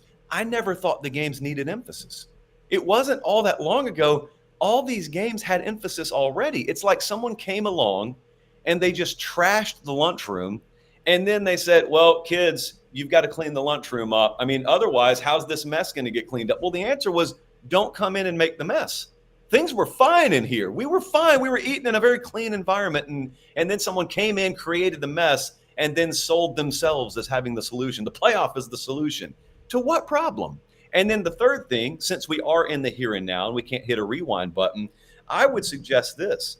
If you need, not you, but if in general, the powers that be, if they need an expanded playoff so much and you want to maintain the sanctity of your conference championship, well, who says the college football playoff has to start after the conference championship games? If you're going to balloon these conferences up to 16 to 20 teams, why not have quarterfinal, semifinal, conference championship bracketing built into your conference and then the winner of that conference emerging? And I know I'm basically describing the AFC and the NFC right now. They would call that a Super Bowl in pro football. You can call it whatever you want to here, but that's how you have an expanded playoff with a bunch of precious inventory and also maintain the sanctity of a conference title and also produce a national championship game that's worth a whole lot of money. And in the aggregate, you do what the major conferences want to do anyway. You box out everyone else and have Big Ten versus SEC. It's not the way I'd love for it to go, but I'd prefer for it to go that way instead of this foolish, let's make sure everyone has a guaranteed seat at the table no matter what strength of schedule is, no matter what anything else says, because that's, I don't know. I just realized I put chewed gum on the table here. That's never made sense to me. Amen. All right. I know you probably got another one of these to get to, so thank you, Josh. We really appreciate it. Again, your stuff is fantastic. People can follow you online, and that's an easy way to do it, to get all of your content. But you're absolutely number one, man. You're incredible talent, and people can follow you at Josh Pate CFB. Your show is correct me if I'm wrong, Sunday, Tuesdays, and Thursdays, and there's clips and all kinds of good stuff, and man, you knock it out of the park. I appreciate it. Have a blessed day. Have a good one, Josh. I love talking to Josh Pate about that. I mean, because you two kind of agree. You two agree a little bit on, and I disagree with both of you. Yeah, so you really do. I feel like well, no, you agree with him though. To be fair, he doesn't. He thinks auto bids are just insulting the intelligence of everybody involved for us to pretend that the auto bid teams can go win a championship. I understand that. Yeah, but that's kind of like buying a car and you're not completely happy with the stereo system. I still like the car as a whole, and that outshines. Well, I'm an audiophile, so maybe that's a bad example. But let's just say that it doesn't have the right key fob. Look, I like the college football playoff so much that I'm willing to take the auto bids, which I do think are dumb. See, I like the auto bids because, and I get the point of it creates a mess, and then it's like, it's a way to clean up a mess that was created. But I'm like, no, what I'm saying is it placates, okay, somebody like you wants a college football playoff expansion. Somebody like me wants the regular season to be valued between these Power 5 teams playing each other. The auto bids are a way to kind of appease both people, semi. Is that fair to say? Because with the auto bids, Tennessee, for instance, if there were no auto bids, I'll just be honest with you, Dave, outside of people who are Tennessee and Alabama fans, this game would not be worth watching this weekend because both teams would make the playoff. Because the auto bids, if you didn't have any auto bids, Tennessee and Alabama are both going to finish in the top 12. Is that fair to say? No matter what, I can bet you right now both will be top 12 teams no matter what happens this weekend. No matter if both teams lose again down the road, they're both going to be top 12 teams. I think the Wills could come off the loser of this team. So, but based off principle, I agree with you. But in this particular game, I might disagree with you. But I'm not disagreeing with the principle. If you had a 7 versus 11 on October the 19th, yes, those two teams are probably going to be in the top 12 at the end of the year. So I agree with that. You got to agree that Quality Tire Pros is the best place to go in Chattanooga since 1957. That's where the Eberle family has been. All major brands of tires, full service automotive, brakes, alignments, oil changes, and more. QualityTirePros.com, QualityTirePros.com. Tell Bo that Off the Hook Sports and Dave Hooker said hello. Take your car there, and you'll be well taken care of. So let me ask you specifically. Which of these two teams is better equipped to bounce back? And then we'll get to Ryan McGee of ESPN here in just a little bit. But which of these two teams are better equipped to bounce back from a loss? And maybe we'll do it as a full topic tomorrow. But just on face value, without thinking it out, I'm not basing it off a schedule. I'm basing it off personnel. That it's been long enough where I would have serious questions about Jalen Milroe if he threw 2 interceptions and got called for an intentional grounding from throwing from his own end zone, resulting in a safety, which he did last week. If Nico Iamaleava played average, which he's done the past couple of weeks, which is 16 to 22 for 200 yards, I still think his top end would be there down the line. Whereas I feel like I would know what Milroe is. Does that make sense? Or is that, to me, Milroe's a guy that's always going to have the 1 in 6 games where he's going to make several mistakes and it's not clicking. Okay. And I don't think he's a good fit for this offense, as you pointed out before. I semi-agree. But I'll go a little further. Now, remember, Dave, this isn't the NFL, so Jalen Milroe is not Dak Prescott. Sorry, just had to throw that at you. Just had to troll you there. But what I mean by that is the reason I think Alabama, the one thing that could favor Alabama over Tennessee in this is, look, let's put it out there. Regardless of throw everything out, roster 1 to 53, 1 to 100, whatever the number is, Alabama has a better roster than Tennessee still, personnel-wise. Is that fair to say? Just pure talent. Yeah, but it's okay. But if it let's say Alabama's an A, okay, because they don't have an elite quarterback, so you can't give them A+. Okay, so let's say they're an A. Where's Tennessee roster 1 to 85? I'd say B+, A-, maybe even A-. A-, Alabama A. Okay, I was going to say flat B, so we're close. Okay, so here's one. Alabama has a better roster. 2, look, I say campus culture can infect teams. If Alabama loses, there's going to be a culture infecting Alabama fans and players of, can Kalen DeBoer really get this done? Well, that question is not going to be too serious because we know he can get it done because he got it done at Washington. Dave, I think battered Vols syndrome is a much, much, much more dangerous drug and much more viral and much more willing to spread and a much worse infection than any sort of psychological issue Bama could have from losing this game. Because if Tennessee loses this game at home, given what we thought of this team at the beginning of the season, outside of Jimmy Hyams, who the season's actually going kind of how he projected, credit to him, I think Tennessee fans are going to be in a panic of saying, oh, here we go again. We're just not an elite program and it's over. You know what you just said, basically? You said, which child could respond better? Is it the battered child or is it the spoiled child? That's a great point. You're right. Which one responds better? The answer is the Menendez brothers. All right. Oh my gosh. No, but that's actually really, that is the best analogy. Tennessee's the battered child. Alabama's the spoiled child. Who responds better to adversity? Because the battered child, everybody thinks he does, but he can be so traumatized that adversity only makes him worse. Yeah, but as a coach once told me, the best linebackers are beating his children. Yes, but you don't want your quarterback to have been beaten as a child. Well, that's true. Yeah, you don't want anybody to have been beaten, just to be real clear. Yes, beating your kid is bad, guys. Don't do it, okay? Don't be like Adrian Peterson. We'll get in this more tomorrow because we got Ryan McGee coming up, and we've got the 5 Crimson Tide players that you need to know about. But I'm curious how much you're concerned with the confidence of Nico Iamaleava. Because it looks like to me from body language it's been affected, that it's past the cool California kid. But that's what a lot of people said about Casey Clausen. And I knew from talking to him that his confidence was always sky high and it never really bothered him. Ryan McGee from ESPN will be in town.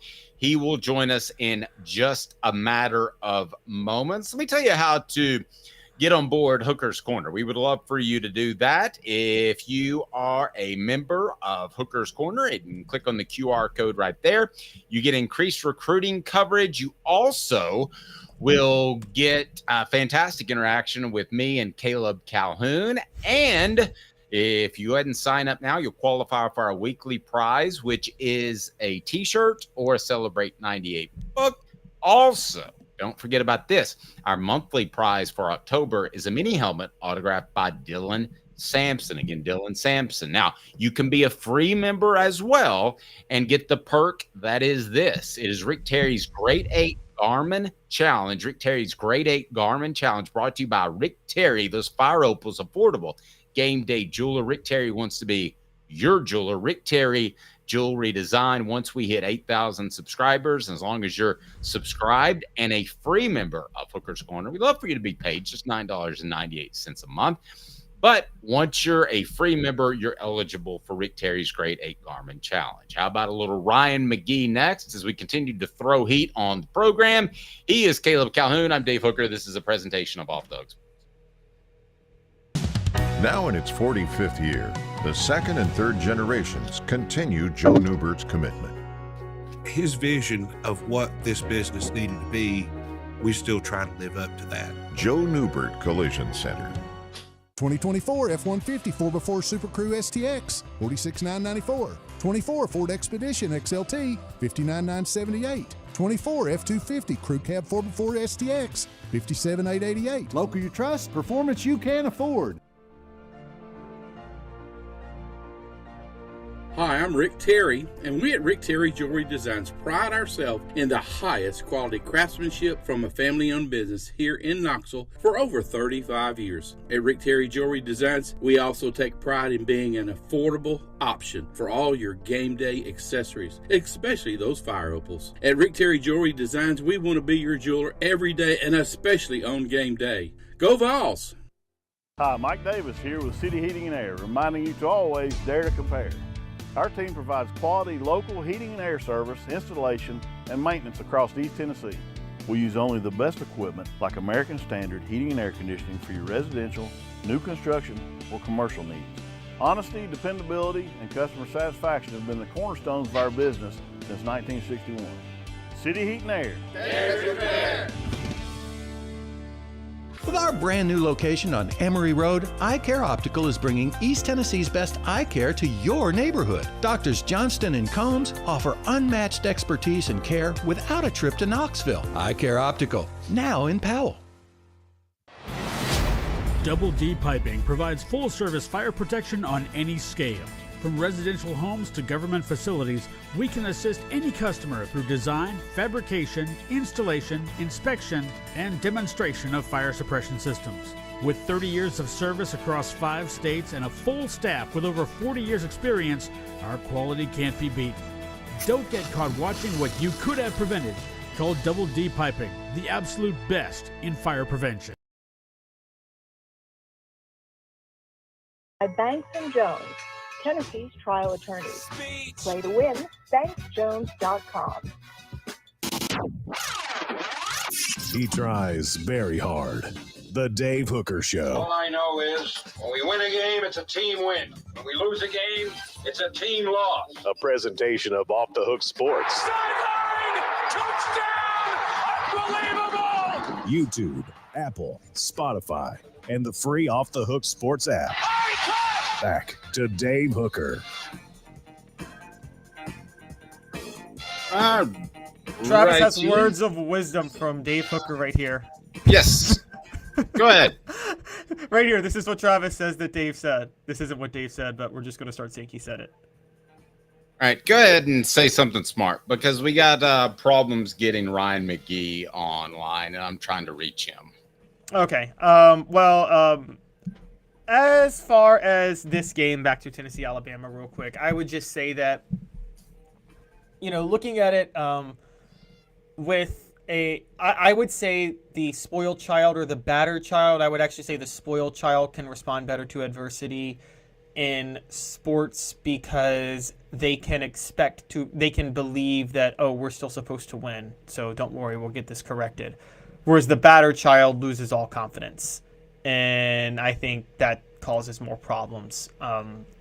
My best example would be when Michael Jordan came back in 1995 to the Bulls. He hadn't lost a playoff series since getting eliminated by the Pistons, but he got bounced out by the Magic. That didn't cause Michael Jordan to, lose all confidence and think that he doesn't have it anymore. It caused him to say, well, if I hit the weight room again and get back to the gym and work out, I can get another three-peat going. And that's exactly what he did.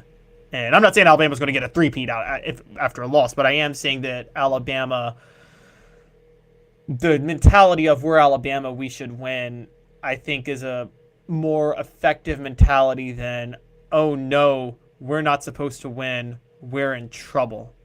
And I think that mentality is much more dangerous. And even though the players don't have it, because a lot of them didn't play for Tennessee through the 2010, none of them played during the decade of dysfunction, the culture of the campus is going to really, really infect Tennessee if they lose to Alabama on Saturday in a really, really negative way.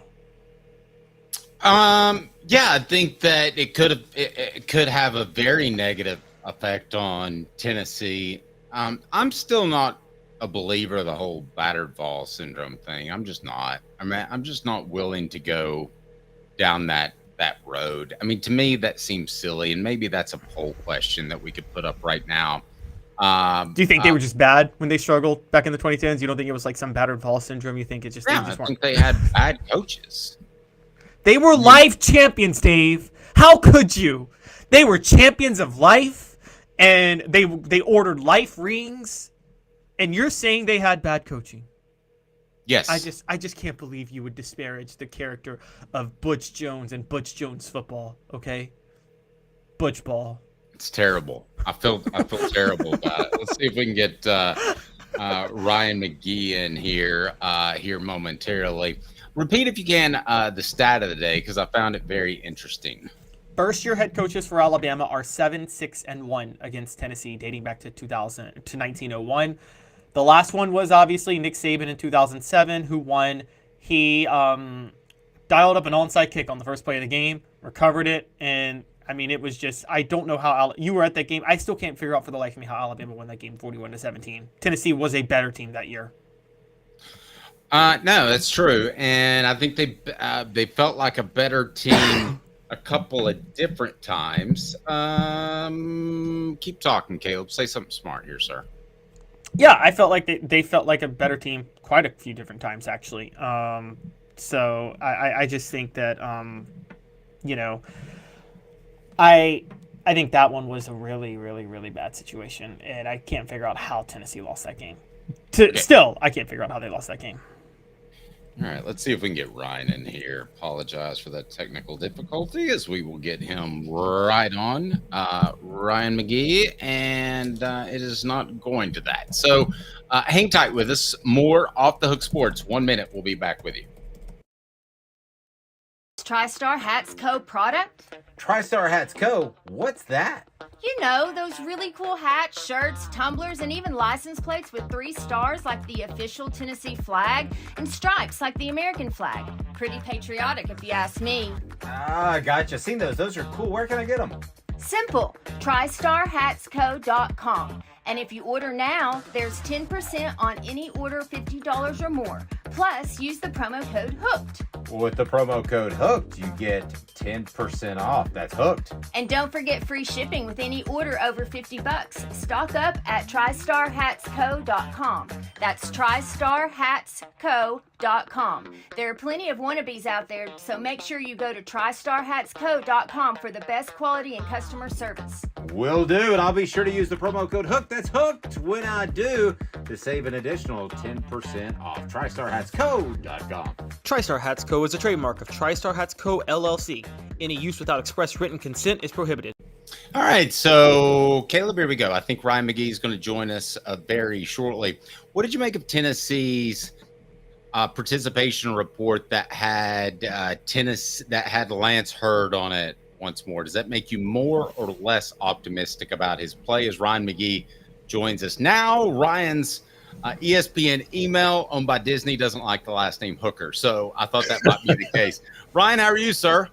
Yeah, I feel like it's probably not the only filter that probably weeds you out, but yeah, no, we're good, man. I'm busy, but getting ready to pack a bag and head over the mountain. I'm excited to get up there. Well, kudos for you guys, and I've said this before. You and Marty have a fantastic show and keep bringing it each and every week, and I like how it's grown over the years.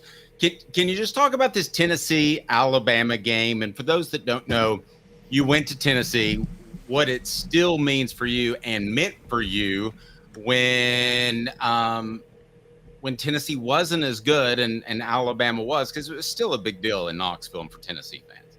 Yeah, and so I was openly bitter about that series for a long time, because when I was in school there, which was in the early 90s, Tennessee was in the middle of, I believe it was an 8-year losing streak, including, if all I say is 9-6, there's an entire generation of Tennessee fans that will immediately instinctively want to kick somebody in the groin or punch them in the face, because the 9-6, Sean McDonough, who'd be calling the game for ABC on Saturday, was actually calling that game, that 9-6 game in 1990, and it's still the most painful loss of my 4 years in college. And so, yeah, I say this all the time about being prisoner of the moment.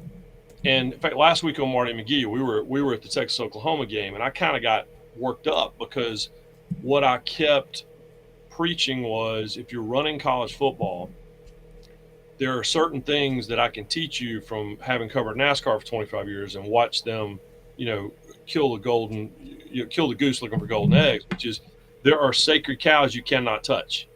And the third Saturday in October is, to me, on that list, because it's easy to be a prisoner of the moment when Alabama's winning the game for more than a decade and a half. But you saw how much it meant to Tennessee in 2022.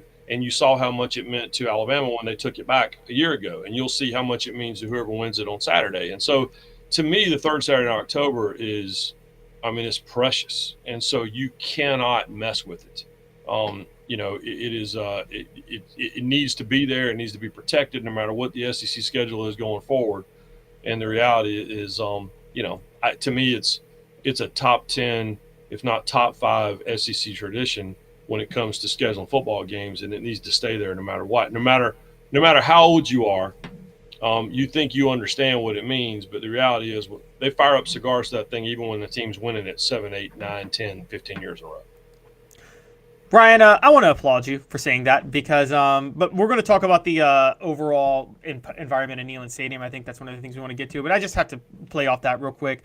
I've actually argued with Dave for a few months now and wanted to get your thoughts that the expanded playoff is, college football's in danger of the expanded playoff doing to it what I firmly believe the Chase Cup did to NASCAR. and I want to know your thought. I feel like the expanded Chase Cup, all the coverage of the races is about where they are in the Chase Cup standings. How are they going to get here? And I feel like didn't it really devalue the summer races that everybody shows up for? Yeah, I think so. Well, and the goal was to do the opposite. And quite frankly, I was concerned about that with the 12-team playoff. And we're only in the first year of it, so we don't know. But the reality is that I don't think it's been the case. Like, I was at Tennessee, Oklahoma. I'm here this weekend, or going to be there this weekend. Anybody who was at the Georgia-Alabama game is going to be at Georgia Tech. It hasn't taken away from those games at all. The intensity of the games has continued. Now, we'll see what that's like in the long term. But, yeah, I feel like the problem with the 14 playoff, and I became a fan of the 14 playoff. I hated it in the beginning.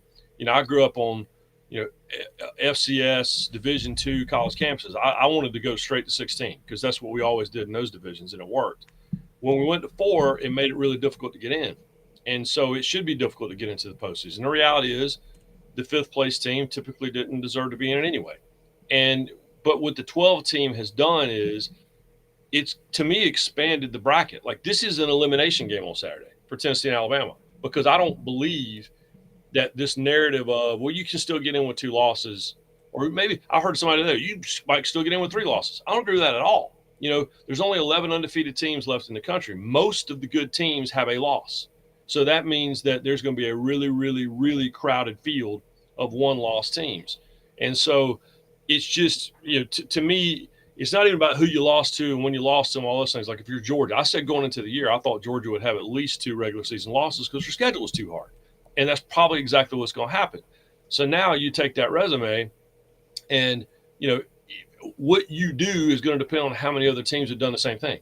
And their schedule is really, really difficult. But if there's 40 2-loss teams, then it makes it more difficult for a 2-loss team to get in. So it's interesting. By the way, I was looking at the chat. There was a question about this hat. This is an Asheville Tourist baseball cap. This A has nothing to do with any college football.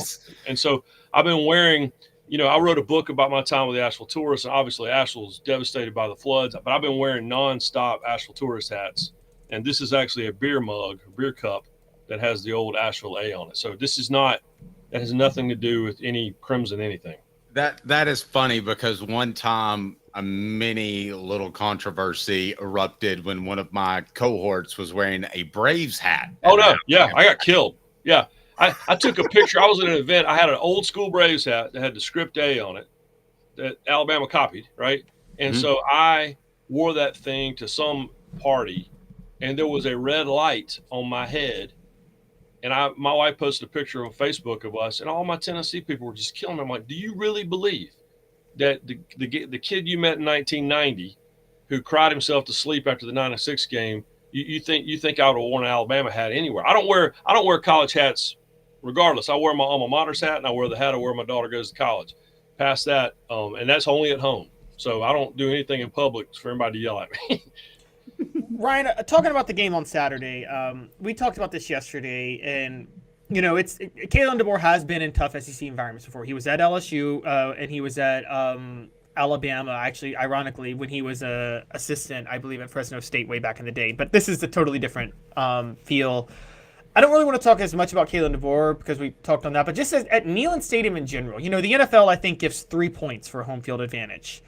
How many should Vegas give for a place like Neyland Stadium against Alabama?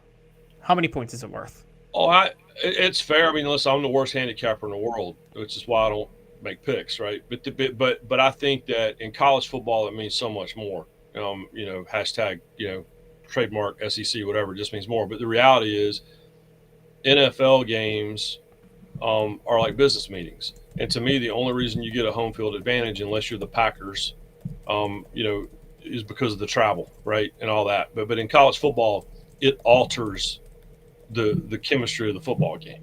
And so, yeah, when you go to Williams-Brice Stadium on a Saturday night, when you go to LSU on a Saturday night, when you go to Neyland, which I think it was one of the best, if not the greatest environment in college football before we had the lights and, Sterile the Pearl and all those things. It was intimidating back in the day when all we had was our throats. And so now It's it is. But to answer your question, I think in college, I don't think you should get anything in NFL, maybe a couple of points, but I think in college, I think it could be worth 5 or 6 points. And I think in the case of Tennessee, especially now that everybody's starting to become reliant on this in-helmet deal, no one can hear it. Like, that's the knock, is no one can hear it when it reaches a certain noise level. So, yeah, I mean, I think it's worth at least 5 or 6 points. I want to ask you, because you've been to probably a lot more stadiums on the West Coast. I've been to the majority of the SEC stadiums, but to me, it's right up there at the top with probably Florida when they're good, LSU at night. Auburn, I think, is incredibly underrated. But who would you have in that top echelon of the toughest stadiums to play in? I mean, I think that it is tough to beat Neyland on a Saturday night. It's tough to beat the Swamp when they're rolling. And what was always impressive me about Swamp is it doesn't matter what time of day it is. Like, it's loud there regardless. We were there week 1 for the Miami game. Now, unfortunately for Florida fans, by halftime, the fans were kind of checked out. But the start of that game was so loud, and that was a noon kick on week 1. But I tell you, an underrated place is Autzen Stadium in Oregon. It is so loud. And it's not a big place, and it's kind of got this weird kind of old Tampa Bay sombrero shape to it. But I remember years ago, I wrote a story for ESPN, the magazine, about the loudest college football stadiums and just loud sporting venues in general. Cameron Indoor, where Duke played basketball and all that. And I had several players say, standing in the tunnel at Oregon, right there in the student section, for whatever reason, the acoustics of it, they said you walk in with your ears ringing. Because just the way that it was shaped. And they would purposely kind of leave the visiting team in that tunnel for an extra 5 minutes, to make sure they couldn't hear when they walked out there. So on the West Coast, it's very chill, right? And that's real. But Autzen is on the list. But to me, I mean, Neyland, the Swamp, Death Valley, Autzen, and I'll give you a sleeper pick is Wisconsin. When Wisconsin is really good, you go there in November and the high is 24 degrees and the lake is starting to freeze and everyone's lips are freezing. But when they start doing the jump around between the third and fourth quarter, it is literally, the press box is so old at Camp Randall, the press box starts bouncing and it starts squeaking because it's literally on old military hinges. But yeah, but Neyland's top 5. Anybody that tells you that it's not, they've never been. All right, give me a pick, Ryan, and we'll let you out of here. Well, I mean, to the point of the home field advantage, what Tennessee has going for them is that defensive line, and everybody knows that. And the reality is that Alabama is really good, but their offense boils down to 2 players, and that's the 17-year-old. We're all talking about Ryan Williams and Jalen Milroe. So Jalen Milroe is good enough to beat you by himself. He is. It's just simple as that. But at the end of the day, I think that the home field advantage is what it is. I think that Nico's not going to be that scuffly, 3 games in a row. And, as my buddy Chris Lowe wrote just this week, when you have the safety net of that defense, then that buys you some time. And that defense is, even with the injuries, that defense is not going anywhere. Ryan, have a blessed day, sir. We appreciate your time. Appreciate it, boys. Thanks. Thank you, buddy. Ryan McGee. And if you don't watch, I'm sure you do, but Marty McGee and Saturday morning is just a much watch. It's almost replaced game. It has. Game Day for me is a show that I just love checking out. So we appreciate Ryan McGee for joining us. Caleb, still a lot to get to on the program today, as I love visiting with Josh Pate, love visiting with Ryan McGee, but we got to break it down here and get to the Crimson Tide players to watch. Is that correct? That is correct. Let's roll. All right. Today's tough question. We kind of did that earlier, but we'll do it again. Today's tough question is right now, and who is the most important player on Alabama's football team? Boom. Here we go. Today's tough question. Take a side. Take a stand. The Dave Hooker Show, a presentation of OffTheHookSports.com. All right. Give me number 5, Caleb. All right. So number 5 is Alabama Mike linebacker Jihad Campbell. He is their leading tackler. He has 5.5 tackles for a loss, 1.5 sacks, an interception, a pass breakup, a forced fumble, and 51 total tackles, 30 of which were solo. He does it all. over the past few weeks with this explosion into the 3-3-5, you've seen more confusion applied at the Tennessee tackles, particularly, Dave. We keep talking about them being slow. We don't talk about how confused they're getting on linebacker blitzes because they're getting confused a lot. And I think that's a big part of that. So I think Alabama's going to try to use him to sneak into the backfield a lot, and Tennessee's got to be ready for what he can do on that front. Okay. Who's next in the Alabama players that you need to keep an eye on? Number 4, Keon Sabb. Now, both Keon Sabb and Damati Jackson have 2 interceptions each in the secondary. Damati Jackson is going to play on Saturday. I think, as you know, he got banged up last week. I'm not sure how healthy he is. He's listed as probable. Tennessee should target him if they can, just to test how healthy he really is. So because of that, I think Keon Sabb is who they got to be more aware of. At free safety, he's got 3 pass deflections and is assisted on a tackle for a loss. Given how Nico has floated 2 balls over the middle this year that have been intercepted, I mean, that plays right into Keon Sabb's hands. So they have to be ready for that. All right, Caleb, who's next? Alrighty. Number 3 is 17-year-old Ryan Williams. And everybody talks about that catch he got against Georgia, but he's got 23 catches for 576 yards and 6 touchdowns on the year while running for another score. Honestly, Dave, the matchup of the weekend, it's funny because I didn't have him on my 5 most important Vols, but Jermon McCoy versus Ryan Williams is going to be the most fun matchup in this game, honestly. I completely agree with that. And he's had, you mentioned the one catch. You talking about the 360 bobbling catch? Yeah. He had another one that was very Lynn Swan-esque where he kept his feet in. I mean, that one's kind of special because he did it like a 360 and he's tipping the ball. But I mean, if not for that one, we'd be talking about another highlight catch. It was fantastic. I mean, he has special hand-eye coordination when it comes to the football and bringing it in. Very reminiscent, dare I, and I'm invoking the name in a positive way, but Dave, I hate to say this name, but Tyrone Prothro, before he got hurt, he had the best hand-eye coordination of any receiver I'd ever seen. Yep, very good player. Who's next, Caleb? Number 2 on the list is, I'm going to make Dave's head explode. I love making heads explode on this show. I've already made Josh's head explode. I'm going to make Dave's head explode, which is that Alabama has their next Will Anderson. And his name is Q Robinson. I'm not biased to people whose names start with Q, guys. I promise.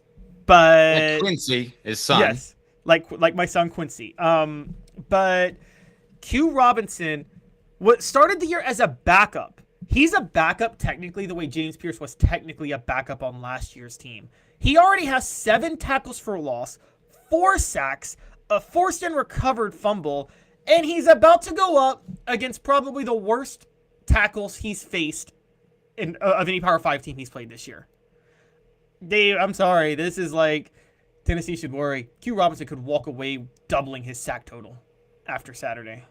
Well, if the tackles aren't better or they don't have a better answer for that, you're right. Word Trucks, all about trucks. We'll get to the top 2 Crimson Tide players you need to watch. First, let me tell you about...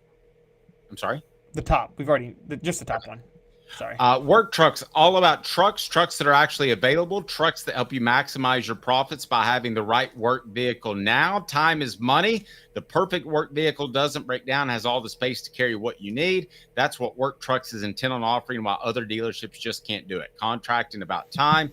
Work Trucks saves you time with less back and forth trips and trucks that pass the highest standards to be put to work. The process is also quick and easy when choosing a vehicle for work trucks, cargo vans, utility body trucks with an iPod work bodies installed, pickup trucks of all sizes, and anything specials like cranes or dump trucks. Work Trucks supplies vehicles to people just like you and get you back on the road. No dealership runaround. If you're a contractor, you need to know Work Trucks, and that's a fact. Service industry, remember Work Trucks. Work Trucks carries trucks that your business has to have. You need Work Trucks. Clinton Highway in Knoxville, downtown Birmingham for the entire inventory.